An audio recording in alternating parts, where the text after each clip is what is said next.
In Dallas, Texas, 3 shots were fired at President Kennedy's motorcade. That's what we were told. Most Americans never believed Lee Oswald was the lone gunman, for excellent reasons. In fact, there were at least 6 shooters who fired from 8 to 10 shots or more who are identified here. We have, finally, the solution to the greatest murder mystery in history, laid out for the world to see, proof after proof after proof. Photos were faked, the body was changed, x-rays were altered, the home movies were fixed. 15 experts contribute to a 529-page book with 1,037 photos and diagrams in black and white and color. Hi, this is Gary King. If you'd like JFK, who, how, and why, and would like to support the new JFK show, then go to patriotradiobooks.com. That's patriotradiobooks.com.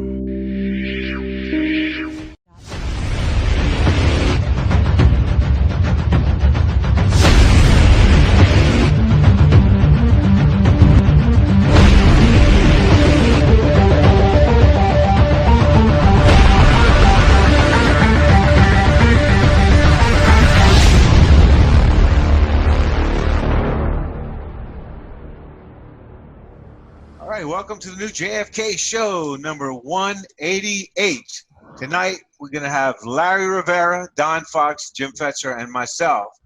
You wanted the documents. You're going to get the documents. You just wait and see. But before that... Gary, we've got the documents. We've got the documents. That's right.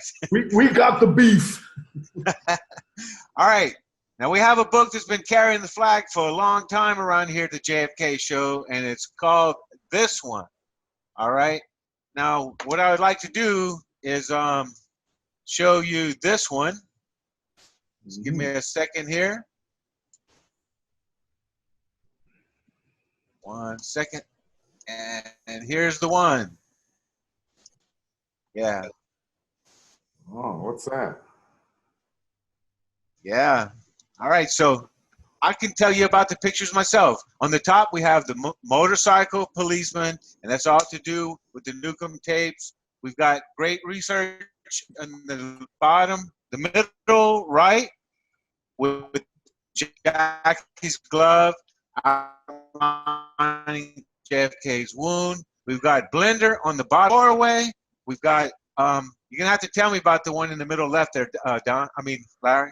Yeah, that's a blender image of the overhead view of Alton's position in relation to the motorcycle. I mean the 2 limos and the motorcycle. Yeah, I see. In other words, that's Elm Street going from east to west, and the little figure at the left, at bottom left, is actually Alton's in the street, based on the Blender 3D renderings. There's a great image on the back cover too, Gary. We can show next time.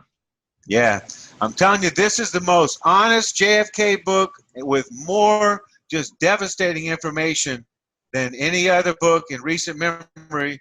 Besides, you know which one. I just want to say that with the book, one of the best chapters, one of the ones that I love the most. It's going to be this one right here. No, it has to be the Beverly Brunson chapter, okay? Because her research and what she did in just a couple of years, from 1967 to 69, it's just mind-boggling. What she did with the little available evidence. Not having the Zapruder film available.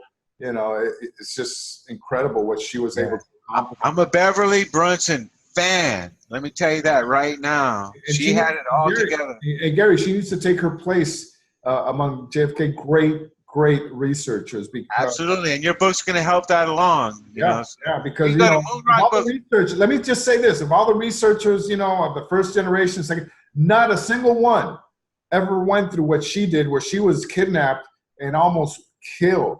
All right, because of what she knew and what she was uncovering. So, you're gonna be able to read about that in the book. Yeah, gotta have it in the book. So, all right, Larry's got some document stuff for us tonight, so we're gonna do that.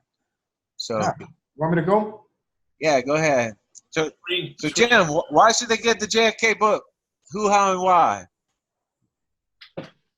Well, put it together with Larry's, you're going to have 95% of all there is to know about JFK. Simple as that. It's right to the point.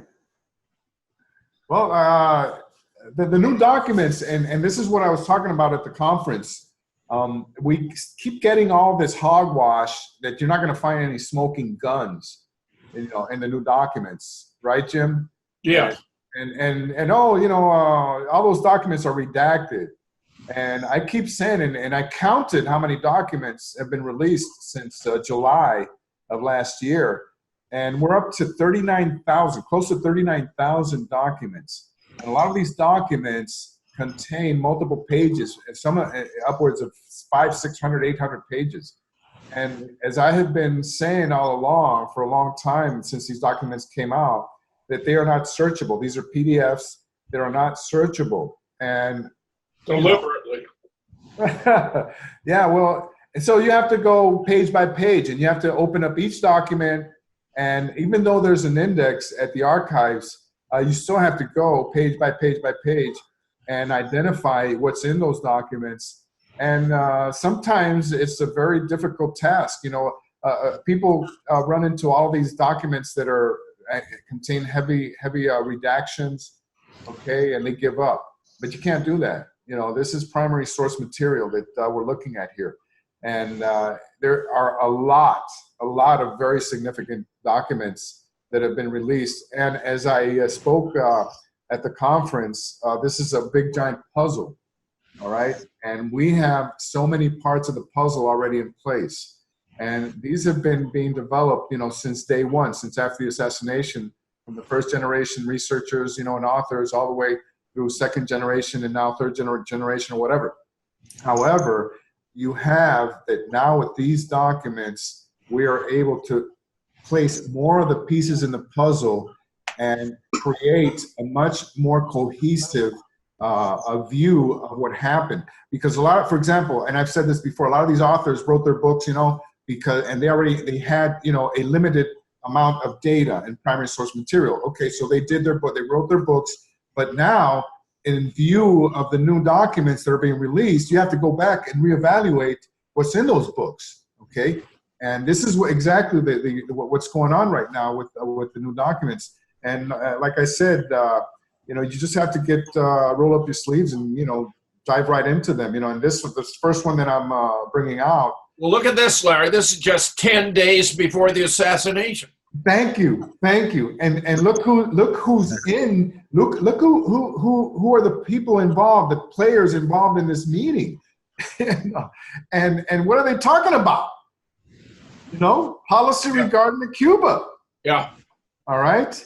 In attendance, the president, Secretary McNamara, Secretary Dean Rusk, Secretary Gilpatrick, the attorney general. Notice that they don't mention the president by name or his brother. Okay, everybody else is mentioned by name except those two. I don't know what kind of what you can interpret by that, but it's kind of weird. Shackley, McCone. I mean, these are the real players. Who were running the covert operations at the time. And they're trying to convince the president and the attorney general, that this is the way to go. Okay, that's some spot-on intelligence they had there. Yeah. Castro certainly was losing his grip. Yeah, oh, absolutely. Isn't that a lot of crap? Isn't that bizarre? Because that is totally the opposite of what was really going on. Do you think that in November of 1963, Castro was losing his grip on Cuba? Totally ridiculous. We're over here in 2018, and they still have grip. What his brother does. Yeah, the military remained essentially loyal to Castro with some evidence of dissension and this is total disinformation that they are feeding the president.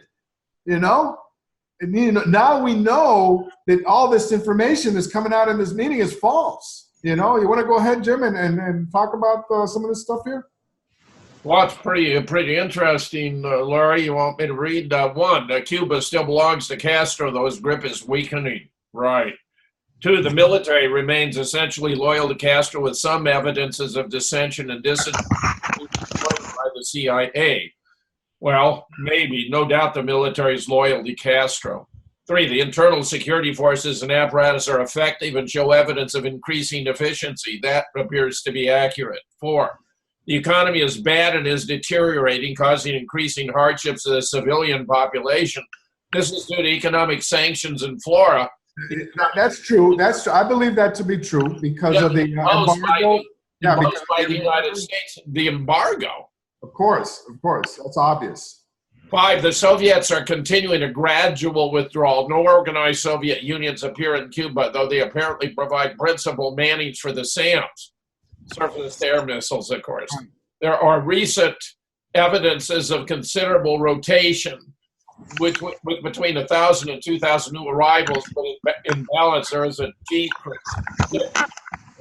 That sounds accurate too. Six, training of Cubans continues on all Soviet equipment, including the SAMs. It's not clear whether the SAMs will be turned over to full Cuban control. However, it is clear Cubans will supply the majority of operating personnel. Seven, the only equipment which has been withdrawn has been the advanced C-band radar for the SAMs and certain communication equipment. No military equipment has been withdrawn.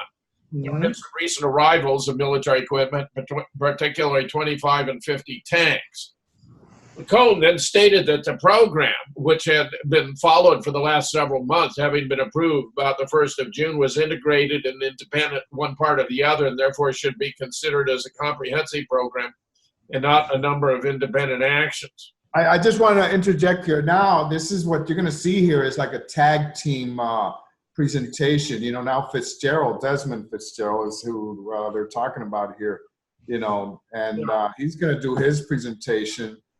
And as we know, we can see here McCone is part of this whole thing. And they're trying to convince the president, you know, of you know, this whole operation and some of the ideas that come out here are just so incredibly disgusting. You know, just, you know, they're just violent and revolting in my mind. You know, and this, which is one of the reasons why, you know, I believe President Kennedy, in coming out of one of these meetings, he when they were talking about preemptive nuclear strikes against the Soviets, he said, "And we call ourselves a human race." Right. You know. Right. Yeah, they're talking about strangling the economy and having dissent and causing as much problem. You know, thanks a lot, Fitzgerald. Yeah. You know? Okay. Go. You know, sabotage. McCone stated that no one would. I mean, this is sobering here because he's apparently he's telling the truth. You know, would it particularly affect the economy? Don't forget that Cuba maintained diplomatic and economic ties to Mexico, Spain. European countries, you know, so given all the obstacles we threw in his way, it's really heroic that Castro survived and retained the loyalty of the Cuban people. I mean, that says something. No wonder the United States was so despised and reviled. And Jim, it says a lot more about the misinformation that the American public were fed about what was going on in Cuba, because you know, they were saying, "Oh, there's shortages of this and that and whatever," you know, and the embargo, you know, is killing them, you know, and you know, it seems like that wasn't really the case. With respect to sabotage, McCone stated that no one event will particularly affect the economy. However, a continuous program will have its effects on the economy and will encourage internal sabotage by dissident people within Cuba. There have been 109 events since April, which were probably internally inspired sabotage. The president then raised the question of the sabotage program, whether it was worthwhile and whether it would accomplish our purpose. See his concern, you know, the president, you know? Yeah. Wait a minute. Now, when they're talking about this, are they talking like blowing up milk plants and burning fields and stuff like that? No, he's talking about, you know, for example, electrical grids and power infrastructure, oil and gas and stuff like that, you know, which is, so, you know, transportation, okay, rail, you know, and stuff like that. I mean, you know, obviously in any war, you know, the first thing you're going to do is you're going to, you know, take out the transportation. Railway, yeah. Secretary Russ then spoke at considerable length, the thrust of his remarks being opposed to sabotage. He stated we should concentrate on obtaining information as to what Castro is doing with respect to other countries, particularly sending arms to Latin American countries. Russ said we must replace Castro. We must accomplish a reduction in Soviet troops. However, sabotage might result in an increase in troops. Russ had no problem with infiltration of black teams. Furthermore, internal sabotage gave him no problem, and the more of this, the better. In addition, he strongly supported our economic efforts. However, he opposed the hit-and-run sabotage tactics as being unproductive, complicating our relationships with the Soviets and also with our friends, and indicated a connection between our sabotage activities and the Autobahn problem. McCone observed that infiltration was difficult, internal sabotage was extremely difficult to stimulate, but that external hit-and-run sabotage had the effect of automatically stimulating internal sabotage. McNamara could see no connection between Cuban operations and the Berlin Autobahn incidents. He saw many advantages to going ahead, which he advocated, but ordered a careful watch. The president asked questions concerning immediate. Yeah, go ahead. Yeah. Again, the president is completely involved in this, asking questions and wanting to find out more about, all these positions, that all these reports are they're just throwing at him, in a way that he's being overwhelmed as far as I'm concerned here. He's asking questions concerning the immediate operations, and the next one on the schedule was approved. All right. And, it's, like I said, Fitzgerald, Desmond explained the independent operations of the Artime group. Artime is Manuel Artime, that doctor who was running sorties out of the Central America and Puerto Rico. Okay, as we have seen before, that Artime had very close ties to Skewer One. Remember, we talked about Skewer One a couple of programs ago, and we found out that he was actually the former governor of Puerto Rico, Luis Ferre. And this Manuel Artime was a major player in the counter-revolutionary operations trying to take out Castro. And like I said, he was very, very important because they even considered him as a replacement of Castro in the event that Castro was overthrown.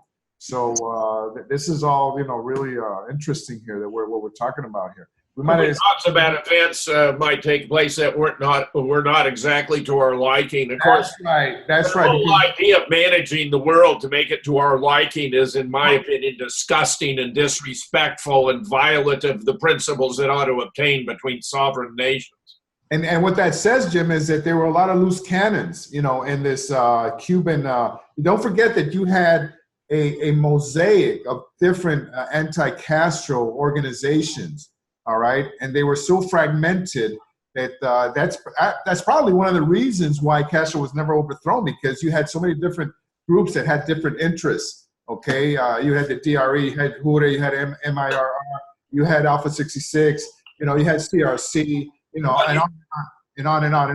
So what are the great Satan looming over their head, namely the United States. What decent Cuban is going to support the United States and sabotage over Fidel Castro in Cuba? Yeah, and one of the major problems that the CIA encountered was how to bring all these groups together for one common purpose, one form of not going to happen. They all had their own agenda. And it never happened. Exactly. So these are notes here. I wanted to go down because here we go. Minutes, the Cuban program. Here again, the president, and I believe we have a date here, 14th of November of 63. This is 2 days later, okay? And look at the players here. Look at the players. It's like the president, Secretary of State Russ, McNamara, Attorney General Kennedy, Director of Senate CIA McCone, Roswell Kilpatrick, Cyrus Vance. He must have been a very young Cyrus Vance at the time, right? Yeah, he was an assistant secretary of state, I think, at the time. Yeah, McGeorge Bundy. He was, of course, the president's personal assistant, and Maxwell Taylor, I believe, was then the national security advisor. Yes, he was one of the Joint Chiefs, correct? I think actually Was Maxwell Taylor the head of the? I don't see anyone else in that role. He could have been, actually. He could have been at that point. Yeah, I think he was Joint Chiefs. And then Alexis Johnson, I know who he was, Richard Helms, Desmond Fitzgerald, Bruce B. Cheever, Shackley, Paul Echo, Now, CIA guys. Yeah, okay, this is November the 12th. Okay, and open the meeting with a brief resume. This is the same points. Yeah, yes, okay. That's right, same points. Now, yeah, once again, it just said the president. And right. Well, it did say Attorney General Kennedy, though. Yeah, this time at least they. So, I think it was NSAM 273 where somebody or other was meeting after the assassination. Said met with the president about Vietnam. They didn't say who the president was. So maybe this was in a way anticipating by not mentioning his name specifically the transition from Kennedy to Johnson. Could be, yeah. Okay, go. Yeah, here's talking about yeah. agents and sub-agents, in Cuba. 6-pointed integrated program against Cuba. Where? Including a covert collection of intel for U.S. strategic requirements as well as for operational. This element of the program is progressing satisfactorily at the present time. We have 74 singleton agents reporting directly to us. In addition, there are 79 identified sub-agents who are part of organized nets. All these agents and sub-agents legally reside in Cuba. There's one black illegal team successfully operating in the Pinar del Rio area. It has 55 sub-agents in its net. The geographical distribution of agents throughout Cuba has continued to improve. In addition to the above resident agents, we have 19 successful penetrations of Cuban official installations abroad. The Cuban counterintelligence efforts have intensified during the past month. Our losses have increased, meaning they're taking out some of our players. Yeah. It's particularly true with regard to the black teams. The Cuban control system and ration system make the team's continued existence more and more precarious. We have had to withdraw some teams and we've lost others. In view of this experience, we expect to reduce the number of black team infiltration operations, but to continue to press forward with other types. Propaganda actions to stimulate low-risk, simple sabotage and other forms of active and passive resistance. This program includes both mailing and radio operation. Approximately 30 to 40,000 pieces of propaganda are mailed into Cuba every month, nearly rivaling the amount of propaganda disseminated within the United States today. There are 32 hours daily of radio programs using 7 different radio stations. Radio America on Swan Island broadcasts 13 hours daily. Separate radio programs are key to all significant target groups within Cuba: students, teachers, labor, military leaders. We believe the propaganda effort, combined with the other parts of the integrated overall program, stimulated sabotage and resistance. We have intelligence reports citing 109 instances since 1 April 1963. These include such things as derailing locomotives, destroying high-tension trucks and factories. Many have been similar to ideas included in our broadcasts and mailing. There appears to have been a slight upturn in instances of sabotage in recent weeks. This all I find very distressing, Larry. It's just disgusting how they, like Kennedy said, they act like they're 7-year-old children playing spy, but they have all the money in the world, and it just. Why don't you pick out the key parts, Larry? It's what I was saying earlier. The goal here was to attack the infrastructure, and make it miserable for Cubans in Cuba, on a day-to-day basis. Yeah, it's supposed to provoke an uprising against Castro, though that were a viable option or would happen under any circumstance. And the details here are just incredible, Jim, because you're talking about, real specific details of how they're going about, doing this. All right. And this is like I said, this is all, general sabotage and harassment. Okay. Don't forget, that there were radio. Okay. Let's go into some of this. Since the approval of the program's 4 successful externally mounted sabotage operations have been mounted: Santa Lucia, Sastilda, Los Isabela. Ko Gun. 3 additional were ready to go, but at the last minute were recalled. A chart was shown identifying the proposed targets through January 1964.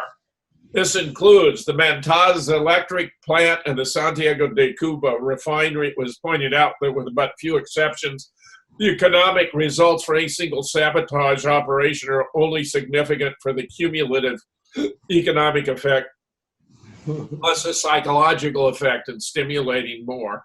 Yeah.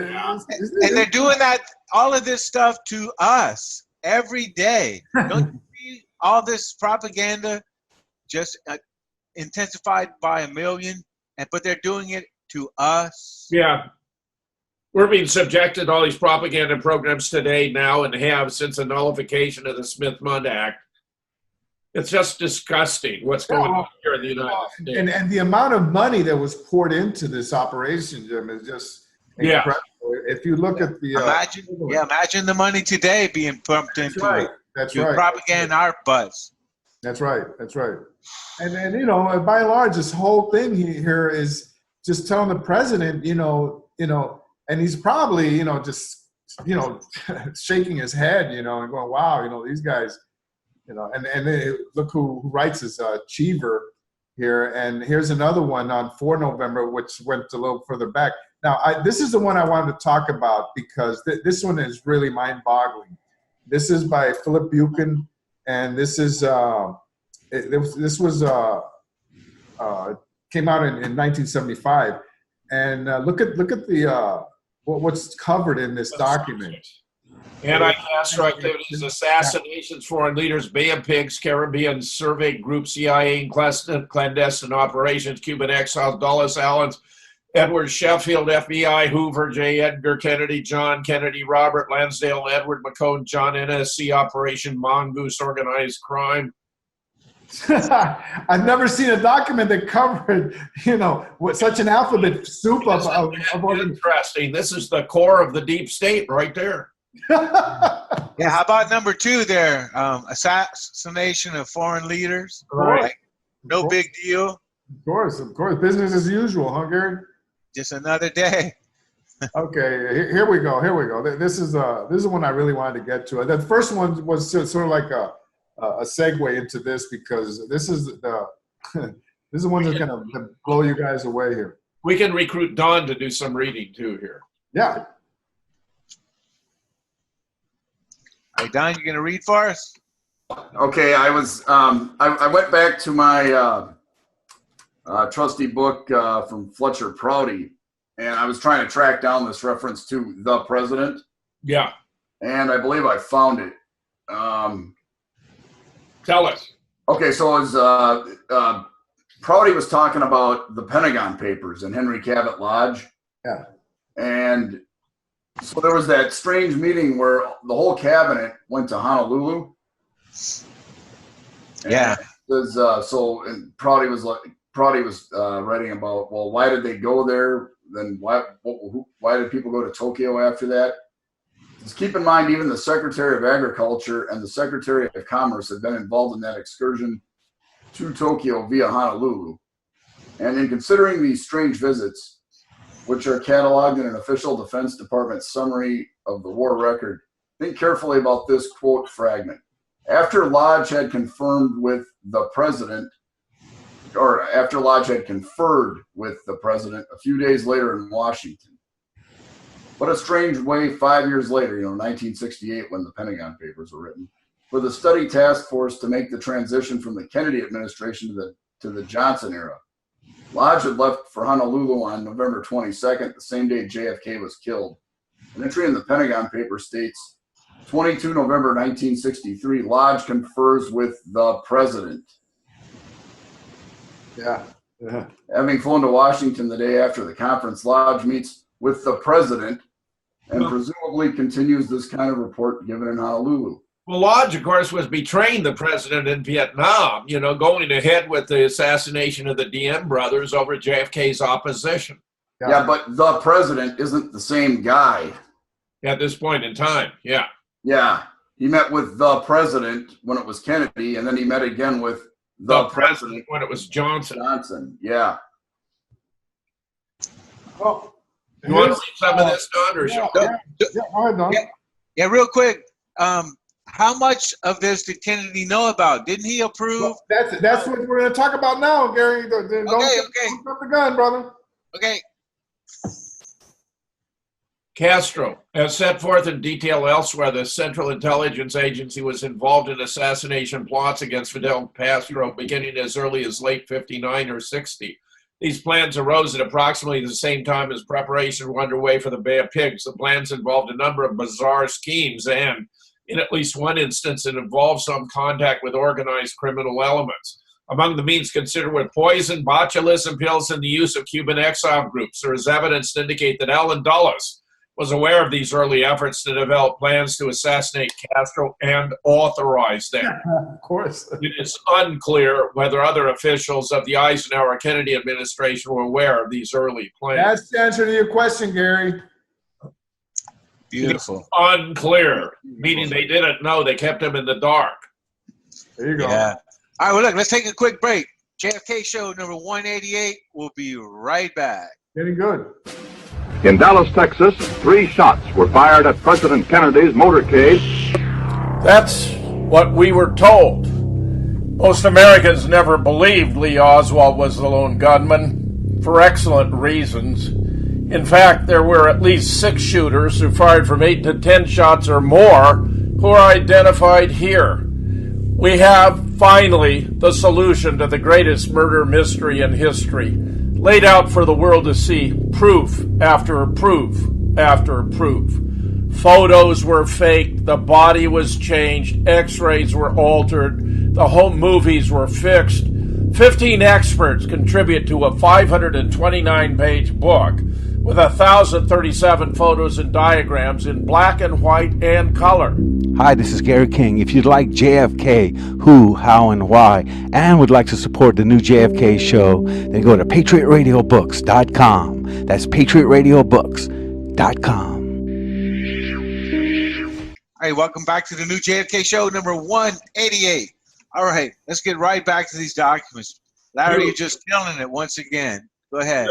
The Bay of Pigs operation occurred between April 17th and April 19th, 1961. Following that unsuccessful operation, President Kennedy directed Maxwell Taylor, Robert Kennedy, Arleigh Burke, and Allen Dulles to study our governmental practices and programs in the area of military and paramilitary guerrilla and anti-guerrilla activity, which fell short of outright war, paying special attention to the lessons which could be learned from the Bay of Pigs operation. That's a great point right there, Jim. I think Kennedy is, he's very concerned, okay, and he knows that outright war against Cuba is going to bring out a reaction from the Soviet Union, and it could completely obliterate the entire country. So.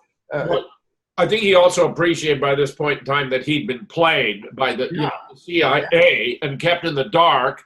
Everyone else knew, for example, that the Soviet Union had learned the date of the invasion and informed Castro, which the CIA knew, but they didn't inform the commander-in-chief. Yeah. And of course. During the course of the Taylor Group's review of the Bay of Pigs op, the FBI notified Robert Kennedy in a memorandum dated 22 May 1961 that it had been advised by Sheffield Edwards, CIA Director of Security of Agency contacts with Robert Mayhew and Sam Giancana with respect to anti-Castro activity, clandestine efforts in Cuba, and CIA's clandestine efforts against the Castro government. Mr. Edwards advised the FBI that since this is dirty business, he could not afford to have knowledge of the actions of Mayhew and Giancana in pursuit of any mission for CIA.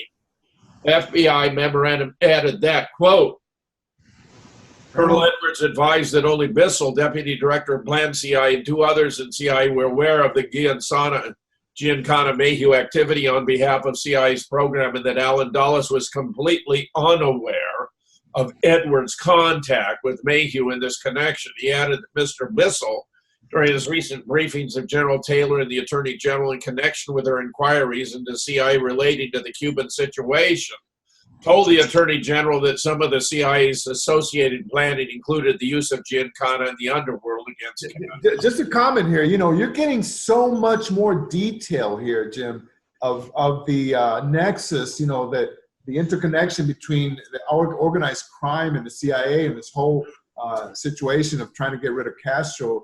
Where, like I said before, other books have been published. You know, that did not have access to this material.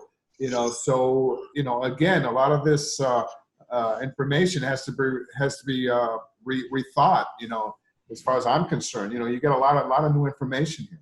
And this is still prior to the assassination of JFK. That's right. That's right. That's right. Don, go ahead. Why don't you pick up, Don, with "It should be noted." You got to unmute. Yeah, it would help if I unmuted myself, yes. It should be noted that Mr. Edwards and Lawrence Houston, then General Counsel of the CIA, briefed Mr. Kennedy again almost a year later on May 7th, 1962, on the agency's contacts with the Mafia.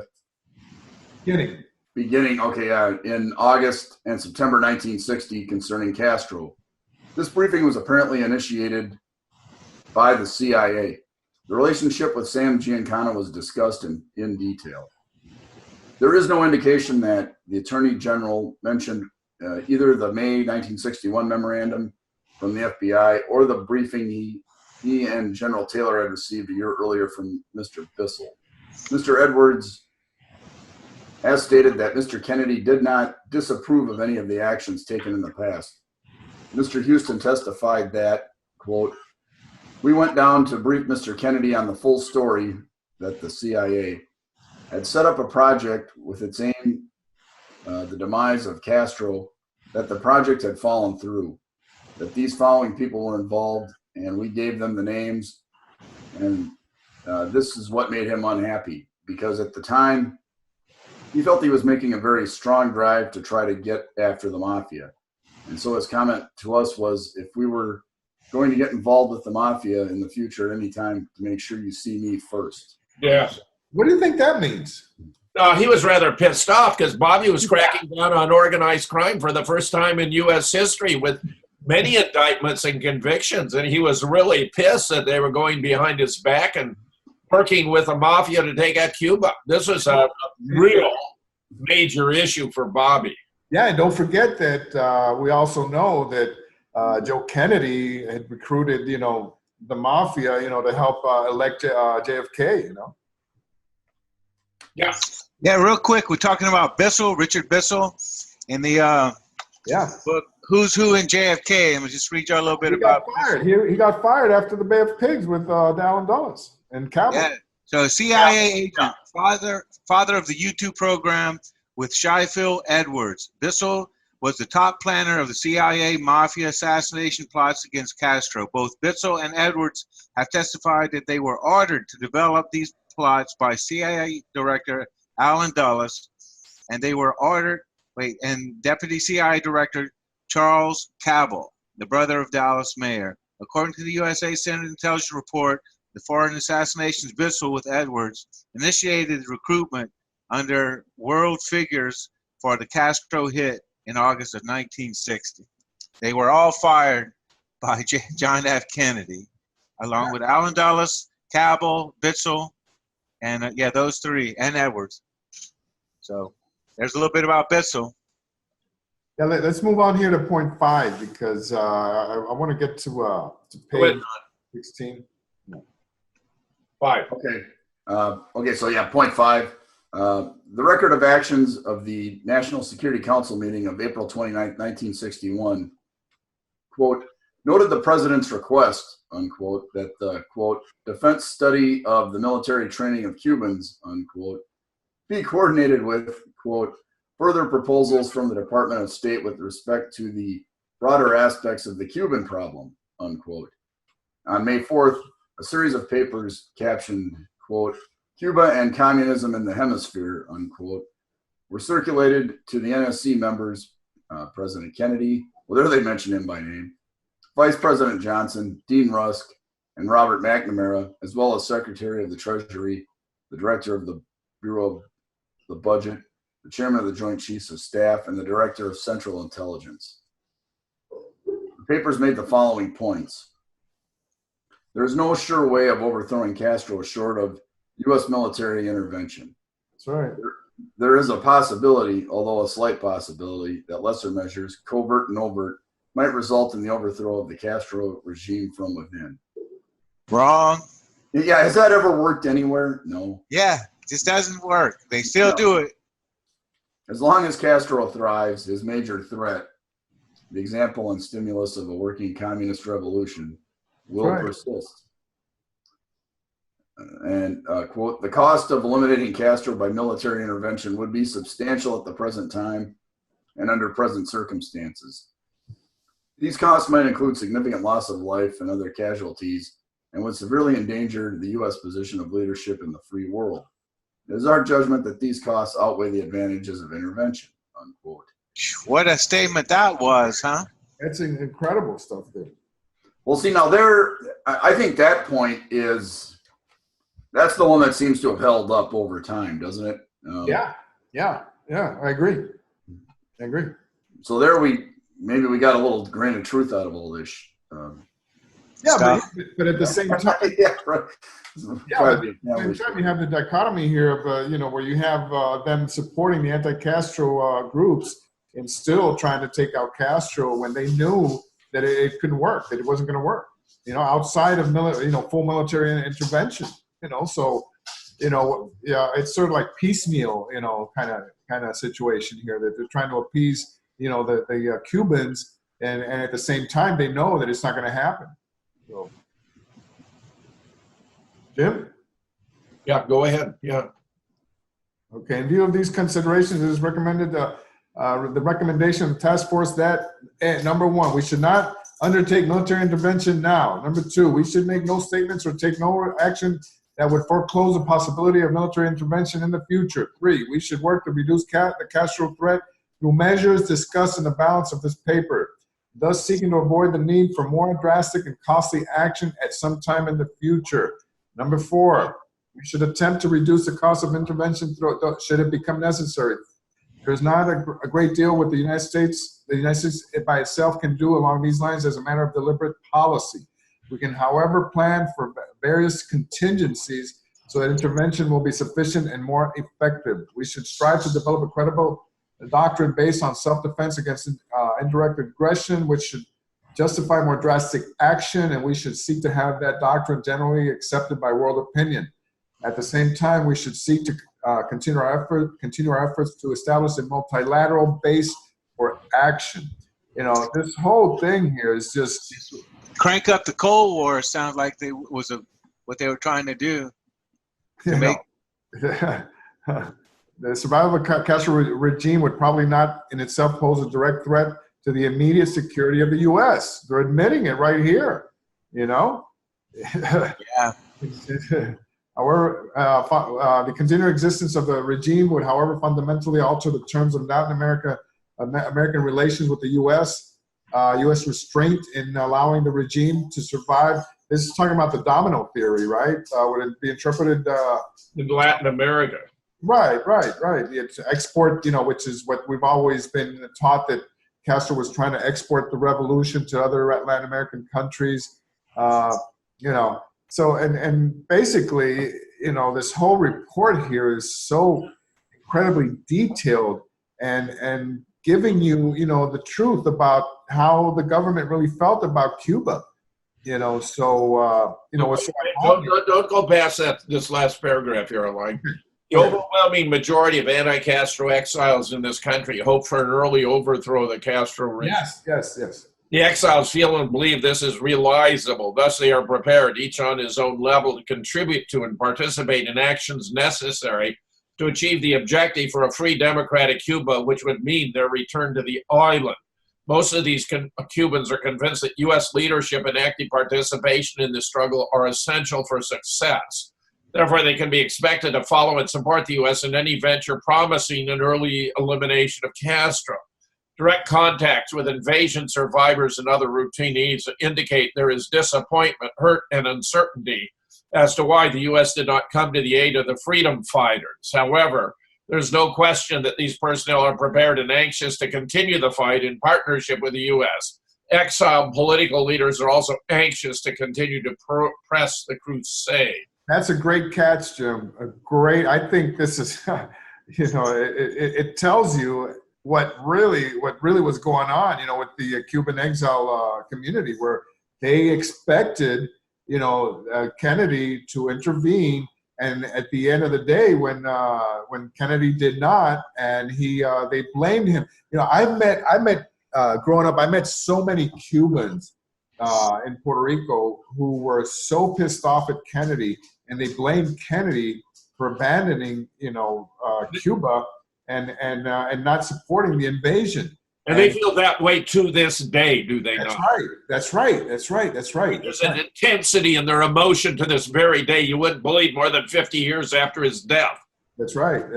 And it's just incredible here, that they continue to have that feeling here. Now, the May for, do we have time to, because I wanted to get down to. Got about 15 minutes left, it looks like.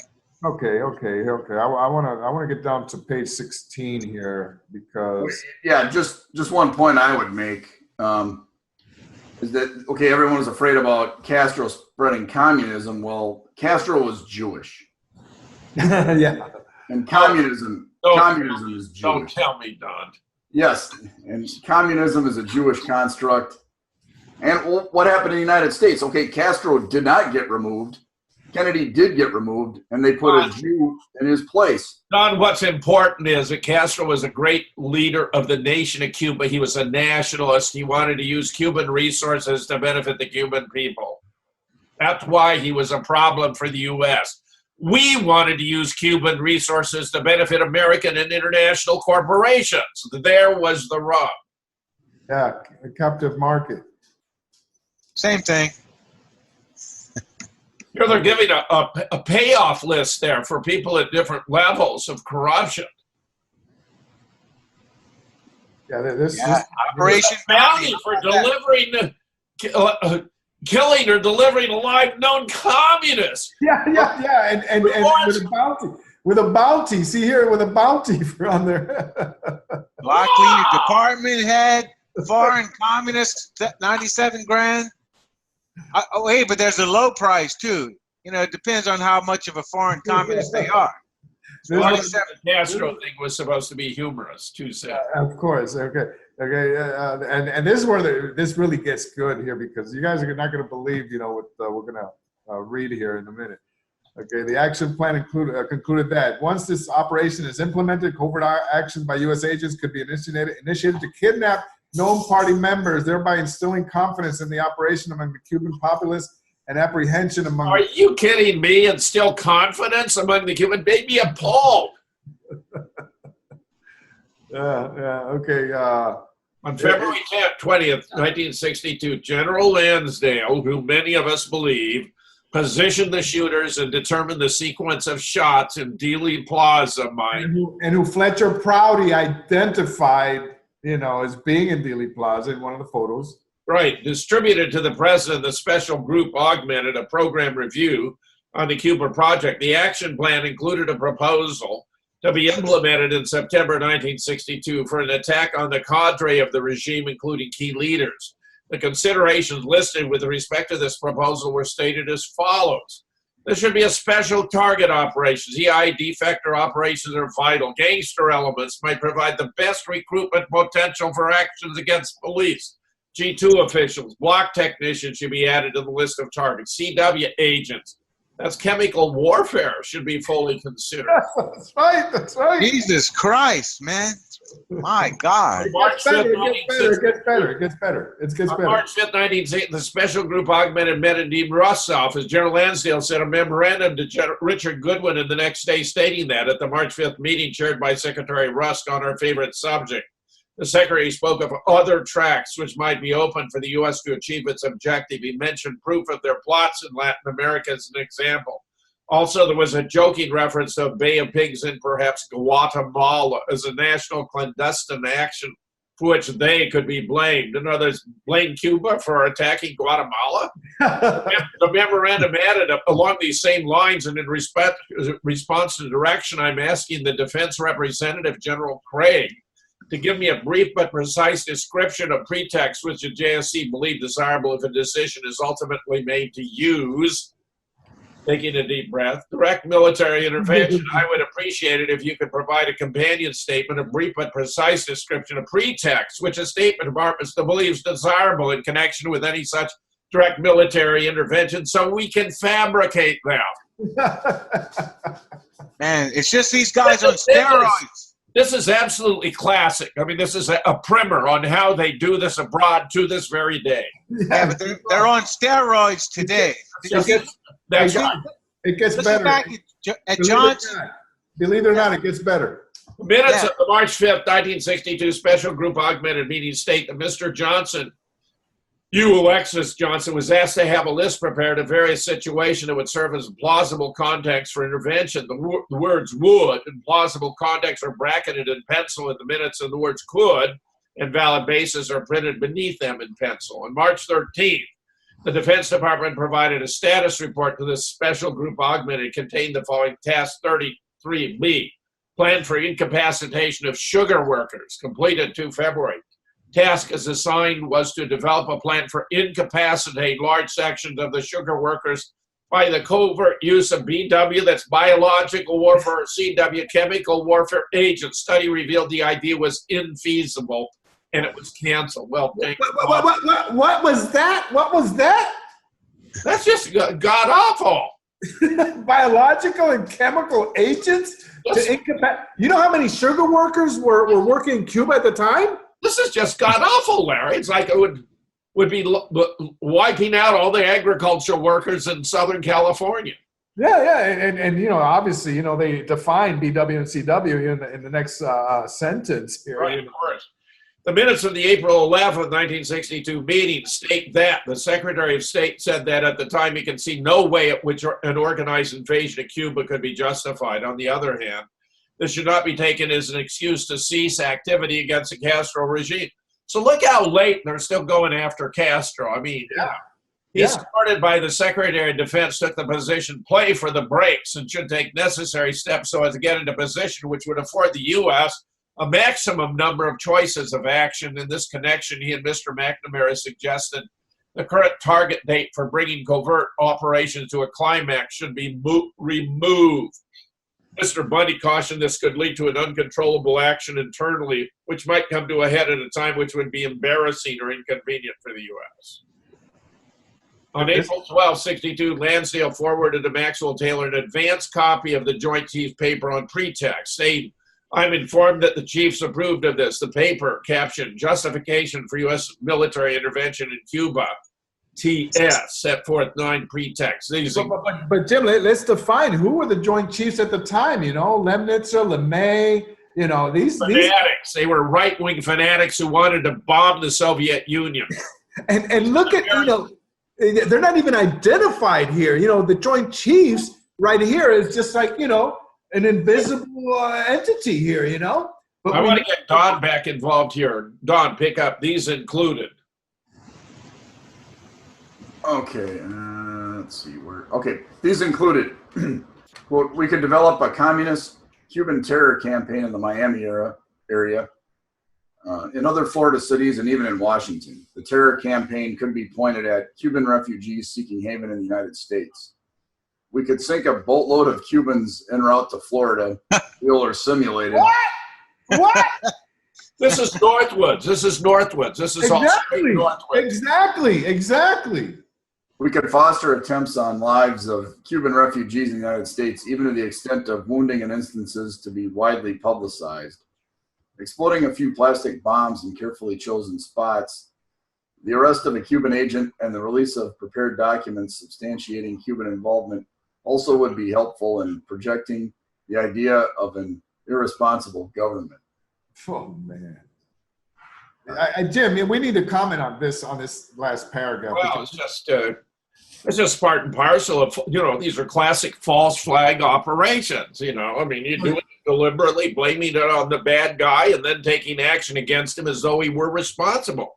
It's just like this poisoning in the UK, which the Russians had nothing to do with, I had no doubt, where Theresa May is making it out that this could only have been done by the Russians when it turns out you could make it up in your garage with relatively accessible chemicals. The whole thing is just a total fabrication attempt. And look at how nonchalant, they state this. We could sink a boatload of Cubans en route to Florida, Well, heck, shoot down a couple of airliners, what the hell, That's right. The fact that it's inhumane and grossly immoral and leads to the cost of a lot of innocent lives doesn't even enter the calculation. Yes, exactly. It doesn't even go through their mind at all. I know. This is what go on to the next one. Click up to 14. Go up further here. Okay. No, wrong page. Wrong page. Next, go down. Down. Or was that where we needed to pick up? Yeah, we're here at. Okay, Taylor, go ahead. Don, Taylor, it was decided that Operation Mongoose would have no target date. Go ahead.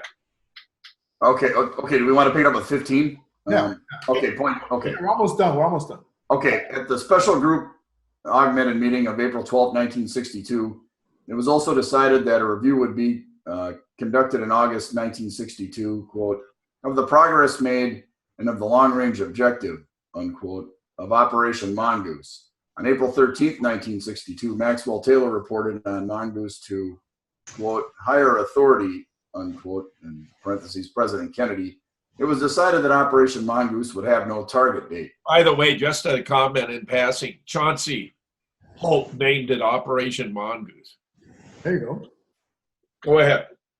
The memorandum of the meeting with, quote, the higher authority states, Taylor was informed that we would have to live with the consequences of no date, doing the best we can to bolster motivation.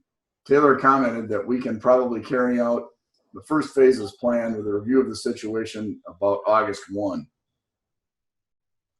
16. On July 10, 1962, General Lansdale distributed a guideline for the post-Castro political program prepared by the State Department to members of the Special Group Augmented. According to General Lansdale, quote, it sketches in the general boundaries of Cuba with which the U.S. could live in peace and is only the first step in the political work of having a Cuban platform created by Cubans upon which the Cubans can rally for the overthrow of the Castro communist regime. I just want to interject here, Jim. We've seen this term here that I had never seen before. Special Group Augmented, okay? Now, obviously, these are the big kahunas, in this whole scheme here, just short of the president, okay? And we never get a definition of who is included in the Special Group Augmented. You have any comments on that, Jim? Well, it's just showing the profound involvement of the highest ranking governmental figures who are actually calling the shots with disposing of Castro by any means that they can take that won't have excessive costs of the standing of the United States as in its leadership of the world. And at the expense of any innocent lives. That doesn't figure here. They don't care. That doesn't matter whatsoever. Yeah, that's just unbelievable. I don't know that I have ever seen that term before in documents. Special Group Augmented. It seems like to be a special clique here of individuals. Well, it just means they had an original special group, you see, and then they augmented it by adding a couple of key players. So that was just a formality as to how they designated the group. Right. I agree. Yeah. So basically, Gary, are we almost out of time here? I think we are, right? Yeah, just a couple of minutes. Yeah, well, basically, this is one of the new documents that have come out that not only reinforces the whole concept of U.S. intervention into Cuba, but it gives you so much more detail, which we had never known before. I think, and like I said, there are many documents like this. You just have to go in there and look at them. And some of the stuff that we have looked at here today is just disgusting as far as I'm concerned. But then again, it's business as usual, you know, in the way, knowing, you know, how the U.S. as it is today. Yeah, And, can't you hear them now saying, you know, we can do a fake shooting, you know, shoot up a school, you know, and then we'll get public sentiment and all that. Sure. It's the same mindset, Gary. I think it's a Now it's directed at manipulating the American people into giving up their rights under the Second Amendment. Well, and also this is a precursor, Jim, of what we're living through today. Yeah, exactly. They declared war on us. Yeah. All we had to do is take out Cuban and put in Americans now, and this whole document is relevant today, and just on steroids. It's just intensified. You know, Northwoods. We knew about Operation Northwoods. Okay. But that was like old. You thought, oh, yeah, that happened a long time ago. But my point is that now you're seeing, you know, so much more detail as far as, you know, how far they were willing to go, you know, in taking out Castro and all these false flag operations. You know, it's just unbelievable here. All right, in the very end, why were they wanting to take out Castro so badly? So they could get all the corporate casinos? Yeah, of course. That was the cover story. I don't think they really did want to take out Castro, because if they really wanted to, they could have. I just don't know. I mean, okay, well, I mean, just look at what you see. Okay, so if they were so hell-bent on removing Castro, how did he stay in power for, 60 years? Well, that's because Castro had a lot of support, you know, throughout the world. You know, it wasn't. Well, how many regimes? The best security teams ever. Okay, well, what about Saddam? Donald has a likewise comparable incompetence team securing him. So I think the media has a lot to do with this, Jim, because how they present, you know, the whole Castro regime in the eyes of the media towards the United States. Well, how many governments have been overthrown by the CIA since 1963? Oh, many. Yeah, now it's our government they're overthrowing now. So, all right, fellas. They did it in 1963, November 22nd, Gary. Right, well, there it was. Yeah, but they declared war on the American people. All right, Don, Jim, Larry, appreciate everything. This has been JFK Show number 188. Great work, Larry. All right. Okay, man. See you guys later. Great show. In Dallas, Texas, 3 shots were fired at President Kennedy's motorcade. That's what we were told. Most Americans never believed Lee Oswald was the lone gunman, for excellent reasons. In fact, there were at least 6 shooters who fired from 8 to 10 shots or more who are identified here. We have, finally, the solution to the greatest murder mystery in history, laid out for the world to see, proof after proof after proof. Photos were faked, the body was changed, x-rays were altered, the home movies were fixed. 15 experts contribute to a 529-page book with 1,037 photos and diagrams in black and white and color. Hi, this is Gary King. If you'd like JFK, who, how, and why, and would like to support the new JFK show, then go to patriotradiobooks.com. That's patriotradiobooks.com.